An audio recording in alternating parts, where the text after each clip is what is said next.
Well, hello everyone, and I want to welcome you to my week 8 video. And this week I'm going to first discuss that early 20th century prose overview, and then I want to talk to you about research paper guidelines. So, as always, it's a good idea to follow along with me. And the first document you'll find by going to content toward the top of our Brightspace course page, and then to course documents, and then look for early 20th century prose overview. So we know that prose is writing that is not poetry, right? So just first of all, to clarify that term. And I want to give you a bit of introduction and background, even though obviously some of what I'm going to tell you here in this first part of the document does not apply to the time period that we're studying. It comes before that. Still, it's a good idea for you to have some background so that you understand a little bit about, how writing progressed over the years. So the prose, the fiction and nonfiction of the American colonies, so before we even became a nation, and then the United States after we became a nation, written in the English language, obviously, from about 1600 to the present, captures our journey as we are attempting to understand ourselves and find ourselves as a group of colonies, and then later on as a nation. And I think I said in an earlier video that to me what's fascinating about American literature is that you begin to understand so much more about the history of our country through reading the literature of the various periods. And it's interesting how the literature reflects the history, but the history that was made is also often a result of the literature, because oftentimes the writing that American writers were engaged in becomes the catalyst for what actually happens in our nation. And so from the very beginning, we were unique in our diversity because we had people coming here from all over the world. And then, of course, we had Native Americans who were here from the get-go. And although English quickly became the language of the United States of America, regional and ethnic dialects have continued to enliven and enrich our country's literature from the very beginning, and they remain so to this day. So today, American prose, writing that is not poetry, encompasses a variety of different traditions, different voices that share this common context, and obviously that is the geographical region that we know as the United States. So Native American literatures, which were largely oral at the time of colonial settlement, they were not written at that point, stand apart as a separate tradition that is itself strong and varied and fascinating. If you ever have a chance to take a class in Native American literature, do it. I took one in undergraduate school and absolutely loved it. So, you'll find it very interesting. So for its first 200 years, American prose reflected the settlement and the growth of the colonies, and then obviously our country, largely through histories, through religious writings. Those were very much a part of Puritan writings in the beginning. Expedition and travel narratives, because we had people venturing to parts of the country that were as yet unknown. Biography played an important role, biography and autobiography, especially in our search for Native heroes, because think about it, in the beginning, when we're a brand new nation just forming, we don't have any heroes yet. We're struggling to figure out, wait, what's our national identity? Who are we really? And particularly with all the diversity that we were experiencing. So fiction only appeared after the colonies gained independence, when the clamor for this uniquely American sort of writing brought forth novels that were based on events in America's past, and we didn't have much of one at that point. But with this flowering of prose then on into the mid-1800s, just before the Civil War, the young nation found its own voice. And by then, fiction had become the dominant literary genre in the United States. But in the 20th century, American lit took its place on the world stage, and then it began to exert influence over other literatures. So now we're coming into our time, the end of the Civil War, 1865, on up to this moment. So during the 20th century, and remember that's the 1900s, a communications revolution came about. So think about it. Before then, you didn't have radio, you didn't have television, you didn't have motion pictures, you didn't have films. And so when all of this began in the 1900s, it brought the whole world into view, into your living room. And I can remember my parents who got married, I think, in 1936, when they were quite young, talking about, before television, how people used to sit out on their front porches all the time. And everyone knew their neighbors. Everybody knew each other. And the way that you sort of entertained yourself was to chat with your neighbors and visit with your neighbors and walk around your neighborhood and things like that. So the sense of community was a lot stronger, I think. And then, of course, when television came along, everyone went into their homes and they were sort of stuck in front of their televisions. And it distorted that sense of community that had happened earlier. But, you know, the good part about this was that we began to learn so much more about the rest of the world. So those new forms of communication obviously competed with books, because before that, books had been the primary source of amusement and entertainment and enlightenment. New forms of communication and new modes of transportation made American society increasingly mobile and familiar with lots of other regions within the country. So all of a sudden you had automobiles, right? And you had airplanes, and you could get around to other parts of the country and the world so much more quickly. So at this time, literary voices from even the most remote corners of our country could suddenly reach a national audience, and that hadn't been the case before. And at the same time, American writers, and especially fiction writers, began to influence world literature. So the 20th century saw the emergence of a genre called Modernism. And Modernism responded to the world's complexity by asserting this idea that the individual, one person, has the potential to achieve a broader perspective than that offered by any one society or its history. So there's the definition of modernism in a nutshell, and it will haunt you on a quiz, and it will haunt you on the exam on literary terms, or I'm sorry, that's a different class, hello. It will haunt you on the midterm, and maybe on the final. So remember those lines.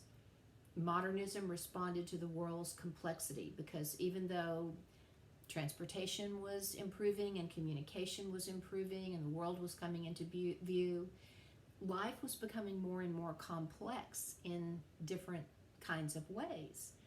And so this idea that one person might be able to learn so much more about the world than that one person's society and history of that place could offer him or her was a big part of the modernist aesthetic.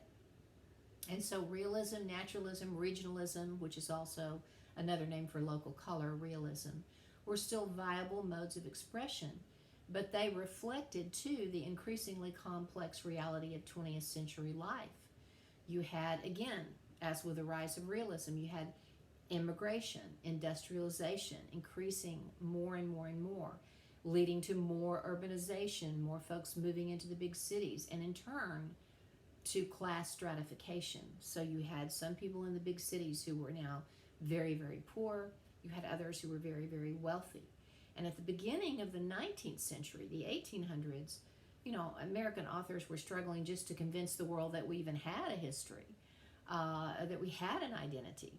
But by the 20th century, American authors, like European writers, had to grapple with more than enough history. So the 1900s saw the rise of a form of realism that we call psychological realism. And Henry James was a key figure in that transition from the 1800s into the 1900s. And although more of his novels were actually published before 1900 than after, his style, which was very unique and characterized by psychological rather than physical realism, and his themes seemed a long, long way from much of the 19th century American lit that had come before him. So his use of American and European subject matter and perspectives, as well as his sense of the complexities of both individual and cultural history, make him a modernist and a writer that the 20th century really would claim more as one of its literary representatives, even though most of his work actually happened before the 20th century. Edith Wharton, whose work showed the influence of James, by the way, was another key turn of the century figure in the 1900s. And interestingly, where realism focused on middle-class people, her novels, most of them actually, take place among the wealthy and the worldly elite of New York City. And they focus on the restrictions imposed on individuals by social definition and convention. So, interestingly, she's painting a picture of the struggles that the wealthy face. And we often don't think of them as having any real issues. It's like, really? You have a gazillion trillion dollars and you have any problems? Hello. But Edith Wharton showed us that these people do, in fact, have all sorts of complex problems that only come with wealth. So her work was really interesting. Also in the 1900s, we saw the rise of social realism and then, of course, naturalism. So as James and Wharton were looking at the complex psychology of America's elite, other writers were looking at the psychological and physical reality of the working classes, whose ranks were continuing to swell with high rates of immigration in the late 19th, early 20th centuries. And several American authors who were sometimes known as social realists looked at working conditions, often for the purpose of social reform. So, for example, in 1906, Upton Sinclair published The Jungle, and that was a novel that exposed the horrible, unsanitary working conditions in the stockyards of Chicago. But interestingly, that book led to an investigation by the federal government and to the subsequent passage of the Pure Food Laws. So that's a good example of how literature changed history. This writing became the catalyst for change. And so as the popularity of social realism implied, the reading audience of the U.S. was changing as social and economic realities were changing. So immigrant populations added a lot of variety to 20th century American fiction. And I'll just say that the naturalists, like Stephen Crane, also felt strongly about this idea that one of their duties as a writer should be to draw attention to horrible social conditions and to the dark consequences of those conditions in hopes of change. So you've heard of the Roaring Twenties, right? The 1920s. Well, that's also a time called the Lost Generation in literature. It was a period sort of disillusionment, a lot of cynicism that followed World War I. Because think about it, this was the First World War, and it had just ended. And it found expression in the writings of a group of Americans who were living abroad in Paris, and they became known as the Lost Generation. So they never formed really a cohesive literary movement, but they shared a bitterness about the war and sort of a sense of rootlessness and a great dissatisfaction with American society, which is why they moved abroad. So the most influential American writers of that generation included people like Ernest Hemingway, people like F. Scott Fitzgerald, and you really see in their work, that disillusionment with the United States. Thornton Wilder, McLeish, Hart Crane. But that term lost generation was first used by Gertrude Stein in her preface to Hemingway's novel The Sun Also Rises, to sort of characterize Hemingway and his circle of expat friends in Paris. So you've heard of the Great Depression of the 1930s. And so the glitter and the excess of the Roaring Twenties, also called the Jazz Age, ended with that 1929 stock market crash. And that ushered in the so-called angry decade of the 1930s. My father was a little boy during those times, and I remember him talking about how on the streets of Chattanooga, Tennessee, people were lined up around the corner for blocks, for as far as you could see, in the soup lines, because everyone lost everything. And even the very wealthy, many of them lost everything they had in that stock market crash. I remember him talking about having the radio on, and hearing as a little boy about the very wealthy in New York City who were leaping from skyscraper windows to their deaths when this happened, because they had lost everything and they were so distraught. So this was a terrible time. And a lot of the novels of the 30s really echoed the despair of the Great Depression. So during the Depression, this federal agency that was first known as the Works Progress Administration and later on as the Works Projects Administration was created. This is sort of a good outcome, to put unemployed Americans to work on public projects. And one arm of the WPA, as it was called, was the Federal Writers Project, the FWP. And it ran from 1935 to 1941. And the FWP employed writers to produce travel guides, local histories, nature studies, and other books. And it not only produced interesting material, but it provided training for some of the best writers ever, including people like Richard Wright, Ralph Ellison, both of whom went on to write about tensions between the races and the social classes. Zora Neale Hurston, whose work we'll look at when we get to the Harlem Renaissance. And Wright's Native Son explores the extreme psychological pressures that drive a young urban black man to violence at this time. It established him as the leading African-American author of the 40s and a key influence on the younger writers, including James Baldwin, whom you might have heard of. So Baldwin's first novel, Go Tell It on the Mountain, depicts Harlem back in the 30s. And Ellison's The Invisible Man is often cited as one of the greatest American novels of the 20th century. So in it, we have an account of an unnamed young black man's search for his place in the world, and Ellison sort of confronts this idea that American society consciously turns a blind eye to black people at this time, which obviously was very, very true, sadly. But here's one of the coolest things that the FWP did.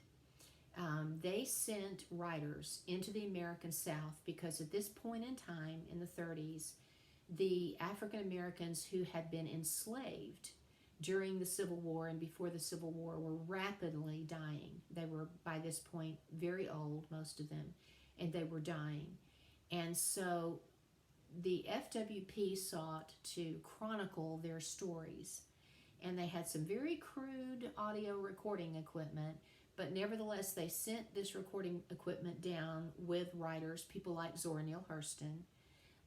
And they had these writers go in and interview the former slaves to chronicle their stories before the world lost these firsthand accounts of slavery. And you can actually listen. You can actually go online on your computer if you do a search for the FWP and do a search for, I believe the site is called something like Unchained Voices, and you can hear the voices of people who were enslaved talking about their experience. And I mean, it is just absolutely riveting. It is really one of the coolest things ever because you hear it from their own mouths, and it's just astounding, to think that these things happened, but they did. So that's just an overview of early 20th century prose, which we're now kind of entering into at this point in the course. And the next thing I want to do is talk to you about the research paper guidelines. So if you go back into content and you scroll down and look at that left-hand sidebar, you'll come to research paper guidelines and materials. So click on that so that you can follow along with me. And I've included several documents here for you. I've included the English department grading standards so that you understand how we grade, the grading rubric for American Lit for this paper, the idea worksheet for the research paper, because that's something we'll be doing pretty quickly. I've included a document on MLA that will be helpful to you. Proofreading, abbreviation, editing marks. You don't really so much have to worry about that since obviously we're not in person. TBR learning outcomes to be evaluated in the research paper in case you're curious. The TBR is our governing body, the Tennessee Board of Regents. And then of course those research paper guidelines that we're about to go over.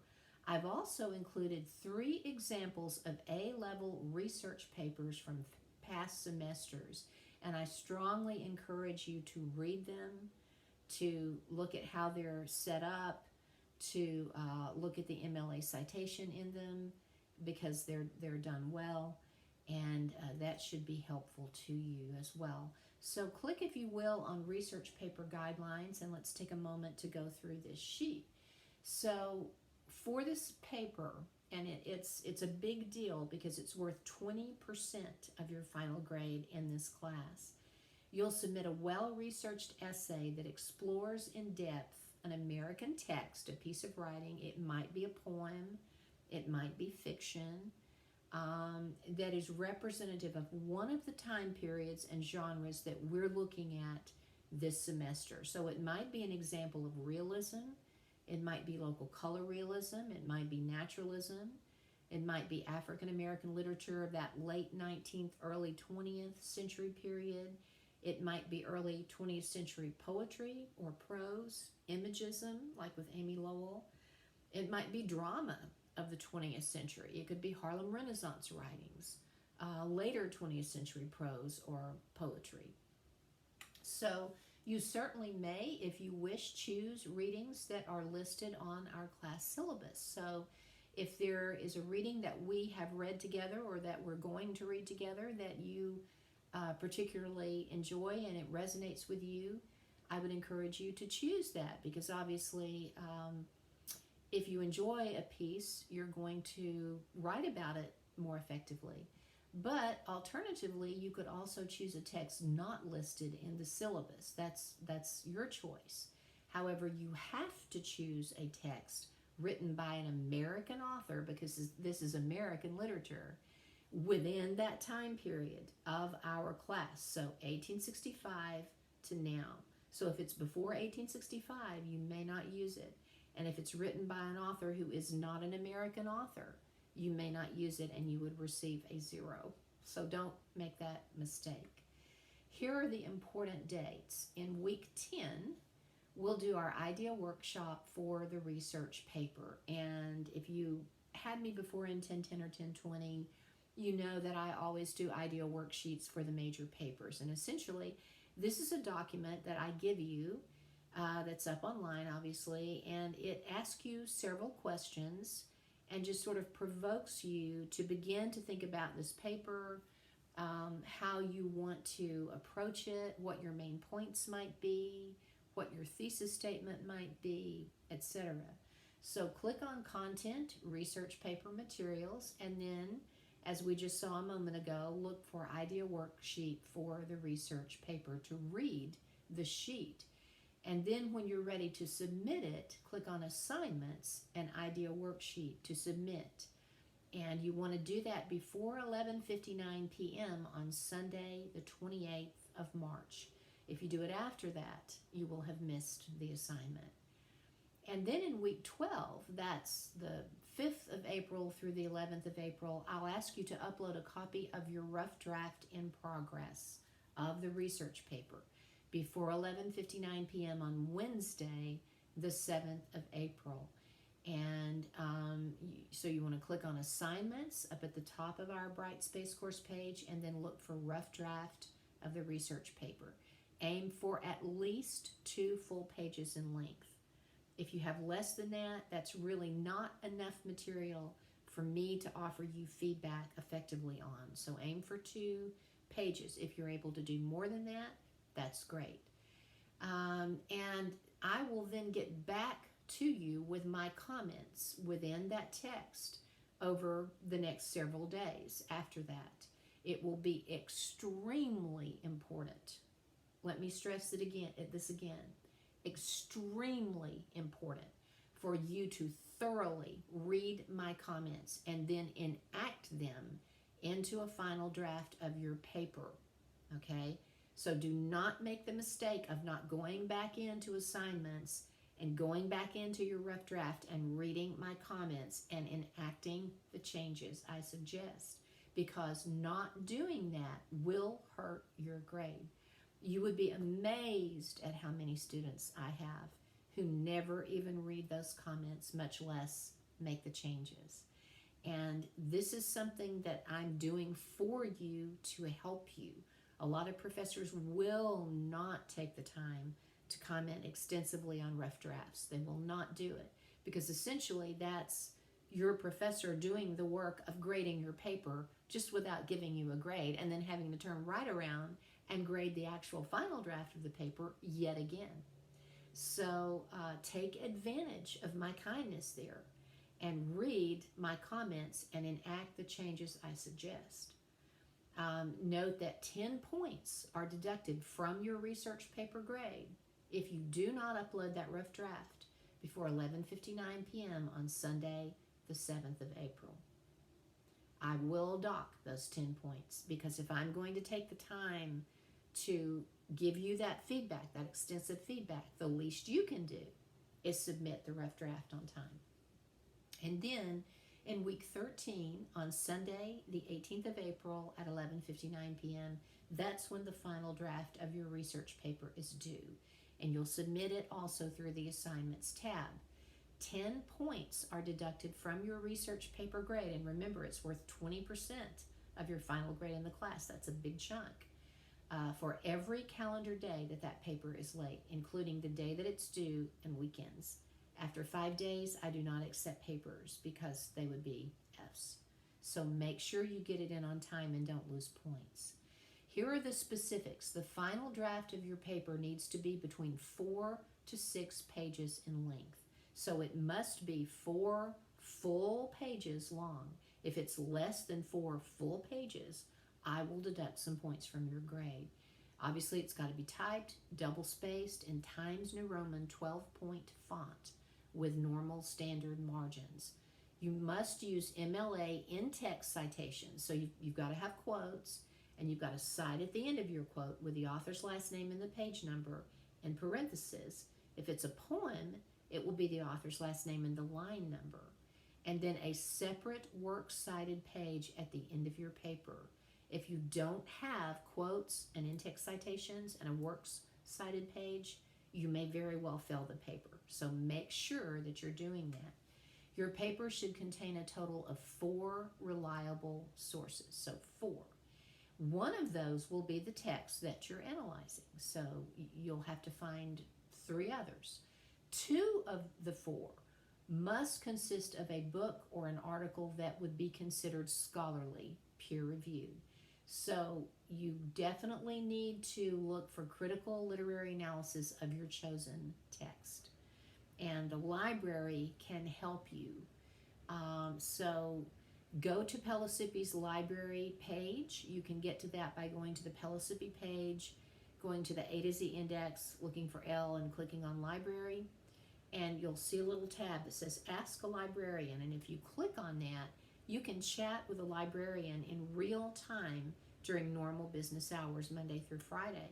You can say to that librarian, hey, I'm writing my big research paper for Modern American Lit, and I'm going to write it about Ernest Hemingway's Hills Like White Elephants. Can you help me find literary analysis of this text, and they will help you. The remaining two sources, obviously one of them is the text you're writing about, but they can consist of non-traditional sources like documentaries, films, newspaper articles. So maybe you might find an interview with the writer of the piece that you have chosen in a documentary or something like that. Be sure, though, that you have those quotes and paraphrases from your sources in your paper and that you incorporate them so you don't drop them. And the golden rule there is, if a quote appears all by itself as a sentence in your writing, you have dropped it. You have to have some wording of your own before that quote that introduces it. So the objective of this research paper is obviously to conduct research focused on the rhetorical and contextual analysis of a specific text that you choose that is representative of one of the time periods and genres that we're studying this semester. So let's break that down. What is a rhetorical analysis? You may have written one in English 1010. Well, that's an analysis of this text that you've chosen to write about, the techniques that the writer is using within it. So things like setting, characterization, tone. Do you see techniques like metaphor, simile, alliteration? What sort of language is being used? Is it elevated? Is it more everyday speak? And so that's rhetorical analysis. If you're looking at a piece that is nonfiction, like Booker T. Washington's Atlantic Exposition Address or W.E.B. Du Bois's piece, then you might look to see how are these writers setting up their own sense of logos, logic, or ethos, credibility, or pathos, emotion. How are they appealing to the reader with those three appeals? And then a contextual analysis means that you're looking at that piece of literature that you're choosing within the context of the time in which it was written and or set. So, the way I teach context to my 1010 students is I say, think of context as an atmosphere that surrounds every communication that ever happened in the world. And so that atmosphere is what's going on in that time and in that moment and in that place of that communication. So here's an example. If I were to stand up in Birmingham, Alabama in 1850 and proclaim that all people are equal regardless of their skin color and they should be treated as such, what would happen to me? Right? It would not be good. If I had stood up in 1950 in Birmingham and made the same proclamation, it would not have been good, right? Because of the context of those times, what's happening, the mindset of the people. However, hopefully, if I stood up now and made that proclamation, most people would say, you go. We can hope, right? So that's context. And so that's important when we're writing about a piece of American literature. So if we're going to write about Charles Chestnut's The Wife of His Youth, think about the context of Chestnut's life and times, all the things he might have lived through, and the context of the time in which that piece is set, right? The 1800s, the late 1800s, after the Civil War. So think about that. And so your paper needs to explore and offer an answer to the following inquiry questions. So at some point in your paper, you want to explore these issues and propose an answer to them. So what particular time period, genre does your text represent? What elements within your chosen work clue you into that fact that, hey, this piece is realism, or this piece is naturalism, or imagism, or it's representative of the Harlem Renaissance, or whatever it may be. And don't just tell me, oh, this was written in such and such a year, so obviously, this is it. See if you can explain to me the elements within your text that clearly connect with that genre or that time period. And then number 2, what are the author's main messages and themes in this piece? That's very important.